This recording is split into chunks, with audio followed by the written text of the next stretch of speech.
Assalamualaikum warahmatullahi wabarakatuh. Perkenalkan, nama saya Nahrila Dodengo. Saya akan membaca hasil rangkuman yang saya buat. Saya dari kelompok 10. Materi dari metodologi penelitian ilmiah adalah prosedur-prosedur metode campuran. Prosedur-prosedur metode campuran ini terbagi atas 3, yaitu 1. Komponen-komponen prosedur metode campuran, 2.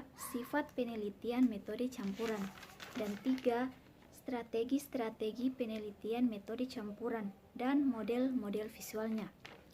Sebelum saya membacakan poin-poin yang tadi, saya akan membacakan sedikit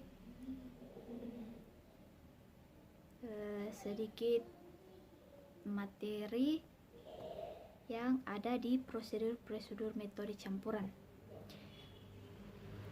Seiring berkembangnya penelitian kualitatif dan kuantitatif dalam ilmu sosial humaniora, penelitian dengan metode campuran yakni menerapkan kombinasi dua pendekatan sekaligus kualitatif dan kuantitatif menjadi kian populer. Langsung saja saya akan membacakan poin-poin, yaitu 1. Komponen-komponen prosedur metode campuran. Penelitian metode campuran telah berkembang menjadi seperangkat prosedur yang dapat diterapkan para peneliti dalam mendesain penelitian metode campuran mereka. Pada tahun 2003 diterbitkanlah Handbook of Mixed Methods in the Social Behavior Sciences yang untuk pertama kalinya menyajikan overview komprehensif mengenai strategi penelitian yang satu ini. Yang kedua, sifat penelitian metode campuran. 1. Jelaskan secara kronologis dan singkat sejarah perkembangan metode campuran. Beberapa sumber mengidentifikasi bahwa penelitian ini bermula dari psikologi dan matriks multitrait-nya Campbell dan Fiske yang tertarik untuk mengonvergensi dan mentriangulasi sumber-sumber data kualitatif. 2. Definisikan penelitian metode campuran, misalnya dengan menyertakan definisi dalam bab 1 yang fokus pada pengombinasian dua metode, kualitatif dan kuantitatif, dalam satu penelitian. 3. Jelaskan secara singkat perkembangan minat terhadap penelitian metode campuran seperti yang banyak terungkap dalam buku-buku, artikel jurnal, penelitian-penelitian akademik, dan proyek-proyek yang didanai. 4. Tulislah tantangan-tantangan yang Anda hadapi ketika menerapkan penelitian metode campuran. Tantangan-tantangan ini bisa berupa sifat pengumpulan datanya yang harus ekstensif, sifat analisisnya yang begitu intensif atas data teks dan angka-angka, serta tuntutan akan pengetahuan mendalam tentang bentuk penelitian kuantitatif sekaligus kualitatif. 3. Strategi-strategi penelitian metode campuran dan model-model visualnya. Di sini ada poin-poinnya, yaitu A. Timing. Peneliti harus mempertimbangkan waktu dalam pengumpulan data kualitatif dan kuantitatifnya. 2. Weighting atau bobot. Faktor kedua yang perlu diperhatikan dalam merancang prosedur-prosedur metode campuran adalah bobot atau prioritas yang diberikan antara metode kuantitatif dan kualitatif. 3. Mixing atau pencampuran.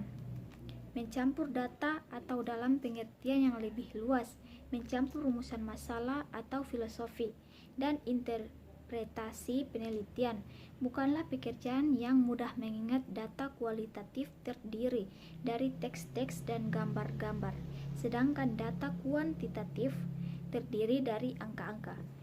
Dan 4. Teorisasi dan perspektif-perspektif transformasi. Faktor terakhir yang perlu dipertimbangkan seorang peneliti dalam merancang prosedur metode campuran adalah perspektif teoritis apa yang akan menjadi landasan bagi keseluruhan proses atau tahap penelitian. Demikianlah, itulah hasil rangkuman saya. Bila ada salah, mohon dimaafkan, karena kesalahan itu datangnya dari diri kita sendiri dan kebenaran itu datangnya dari Allah Subhanahu wa Ta'ala. Terima kasih. Wassalamualaikum warahmatullahi wabarakatuh. Assalamualaikum warahmatullahi wabarakatuh. Saya atas nama Julius Rinoho, perwakilan dari kelompok 10, akan mempresentasikan isi makalah kami, yaitu prosedur metode campuran.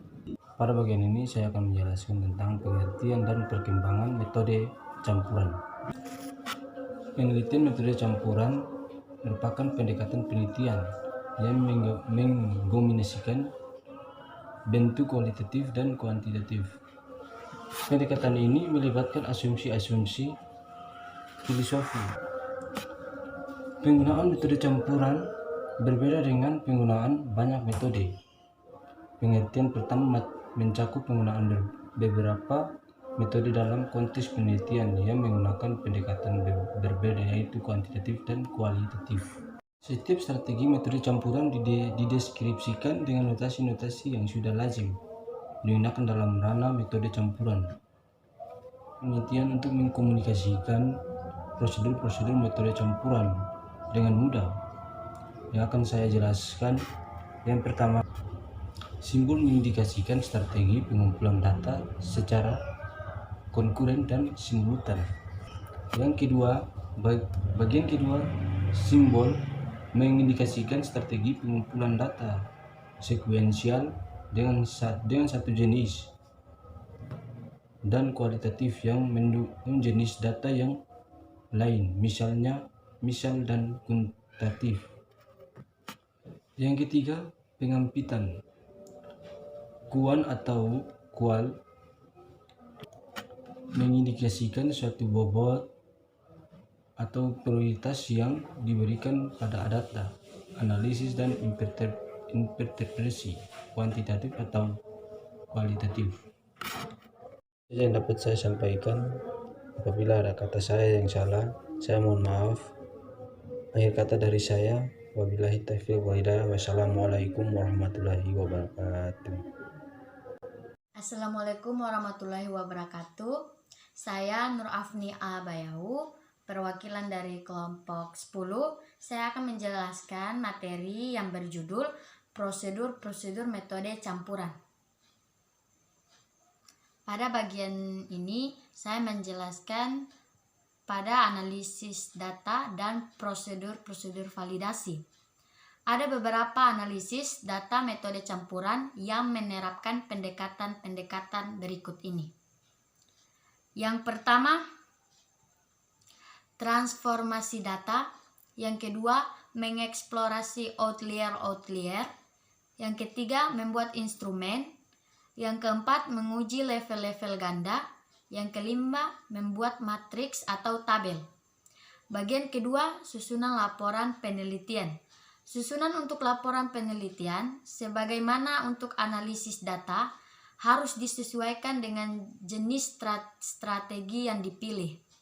Karena penelitian metode campuran mungkin terkesan asing bagi pembaca, maka penulis proposal perlu memberikan beberapa petunjuk tentang bagaimana penyusunan laporan akhir.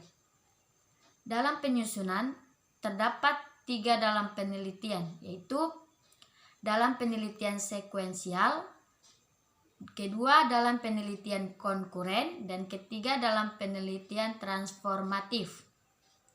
Berikut yang ketiga, contoh-contoh prosedur metode campuran. Contoh yang pertama, strategi sekuensial. Kussman 1992 meneliti dua jenis komitmen para guru, baik komitmennya secara organisasional maupun komitmennya terhadap pembelajaran siswa di 63 SD dan SMP. Kota penelitian Kussman ini menerapkan strategi metode campuran sequential explanatoris 2 tahap sebagaimana dijelaskan dalam tujuan penelitiannya. Contoh kedua yaitu strategi konkuren.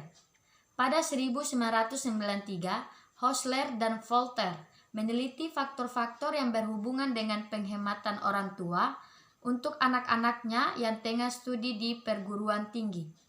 Contoh yang ketiga, strategi transformatif. Bopal 2000 menggunakan perspektif feminis dalam penelitian metode campuran triangulasi transformatifnya. Itu saja dari saya. Apabila ada kesalahan, saya mohon maaf.